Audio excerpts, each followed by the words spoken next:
Hello, it's Finn and Tom. As you can see, Finn's really relaxed and ready for the reading of chapter 20 of D-Day Dog. I'm just trying to get him in the camera. There he is. He looks absolutely thrilled to be all the way up to chapter 20, but don't despair, Finn, because there's only 32 chapters, so just 13 to go. Let's kick off.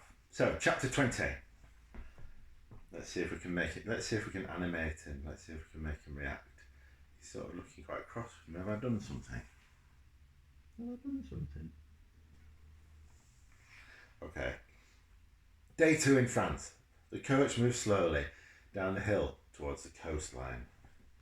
Jack could hear shouts and laughter as Kofi pointed out the sandy beach and as sunlight sparkled on the waves. Jack peered out of the window with Lucas. Lucas was bouncing up and down in his seat with excitement, a bit like you are, Finn. The children filed off the bus and gathered in a large circle on a grass bank behind the coach park. Mr. Salah stood on a low wall to address them. Behind them was a long, wide beach that disappeared into shimmering haze down the coast, a vast blue sky and a flat, silvery sea behind it. The day was becoming hotter and hotter, the cool of early morning evaporating.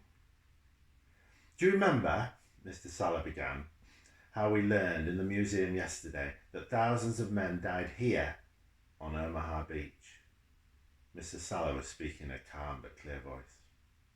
They came from the sea, taking their first steps to put an end to the Nazi domination of Europe. They were prepared to risk their lives to try to drive the Nazis back into Germany to save the millions of people who were dying and suffering under German rule in Europe. The sea was red, Lucas whispered. What? Jack asked. It was hard to focus on what Lucas was saying. He felt so uneasy about being on the beach and the terrible things that had happened here. With blood, Lucas added. I know, Jack muttered, noticing that Miss Khan was watching Lucas very carefully. They were shot at, shelled, and had flamethrowers turned on them, Mr. Salah went on sadly. Thousands died. They gave their lives so that we can come here to enjoy the freedom of the land and the sand and the sea. We're free to do this because they died right here. Remember what we heard at the museum yesterday, Mr. Salah said. They gave their tomorrow so that we could have our today. Think about that. Silence. None of Year 6 knew quite what to say next. They just stood with their arms limp at their sides, thinking. Jack remembered the line about soldiers giving their tomorrows. He looked out at the beach where they had died and frowned. Then Mrs. Mace appeared with a large blue sports bag. Yesterday, she said, was very intense. We had a long journey, and then, even before we reached our accommodation, we visited a museum and saw a very emotional film. We think it's time you had some fun. After all what you've heard from Mr. Salah, Mrs. Mace went on, I can't think of anything better for children to do on this beach than play, to enjoy your freedom, to enjoy your today. And so, Year 6 played on the beach, where thousands of men had lost their lives. Mrs. Mace had made them feel like it was the most fitting thing they could do. They threw themselves into it. Mrs. Mace and Miss Khan watched the game from the touchline, chatting as they lifted their faces to the sun. Jack and Lucas joined in a game of football. A pitch was drawn out on the sand, just next to some sand dunes where Mr. Thompson and Mr. Salah were sitting. Large sticks were goalposts with a pile of stones to hold them up straight.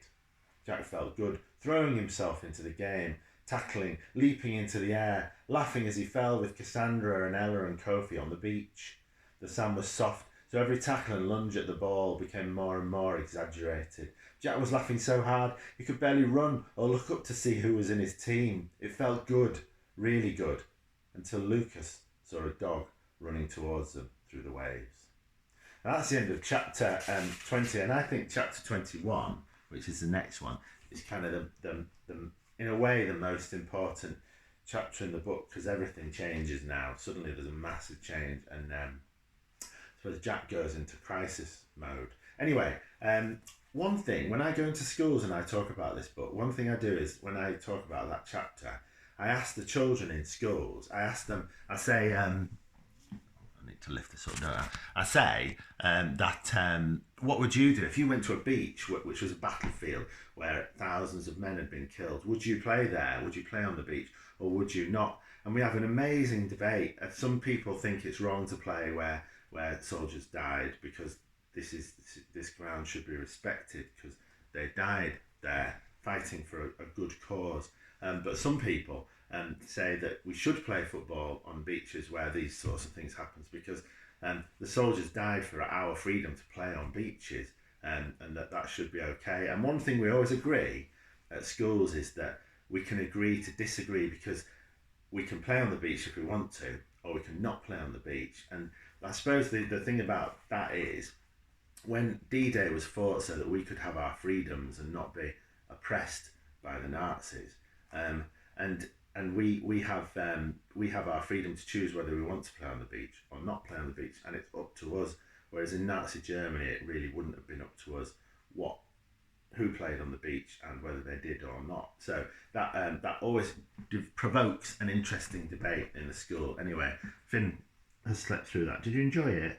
I think he's still awake. Anyway, thank you for listening. Chapter 21 tomorrow.